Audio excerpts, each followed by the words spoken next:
Hi, I'm Sophie Summers, this is the Crossdressing Lifestyle channel, and welcome to Friday's Footwear Review.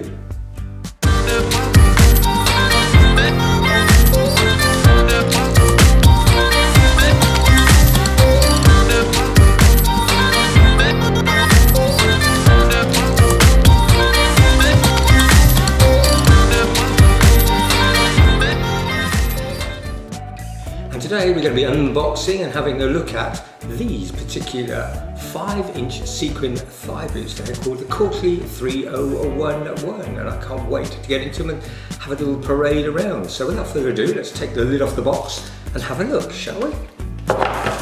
So they come, as always, neatly packed here in their own little bag. Let's open them up and have a look. Oh my goodness me. So the first thing that strikes me is they're very, very soft material we have here. We have a lovely, very narrow, very sassy, pointed stiletto heel here. It's very tiny, so I'm going to be a bit careful here and balancing these. The sequins I like as they catch the light here as I move them around. So I think they will make a very interesting look. There is a full length zip as well, and a little bit of a extender bit at the top of the thigh. Now I've got all the details and all the dimensions of the boots just up here, so you can have a little check. They are available up to a reasonable size as well, so without further ado, let's have a little look at them on, shall we?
So that's the Courtly 3011 in the iridescent green sequin finish. It's also available in a black sequin as well. And the nice news is it's manufactured up to a male, a UK 11 size. So that's quite exciting. Now, if you want to find out some more information and particular details, there is the various links down below. Now, that really concludes our Footwear Friday review. If you liked it, please give us a thumbs up. And also, if you'd like us to do some more, please make sure you hit the thumbs up. So all that really remains for me to do is to say thank you very much indeed for watching. But please, if you haven't already done so, do consider subscribing. And until the next time, take care and be safe. Bye bye.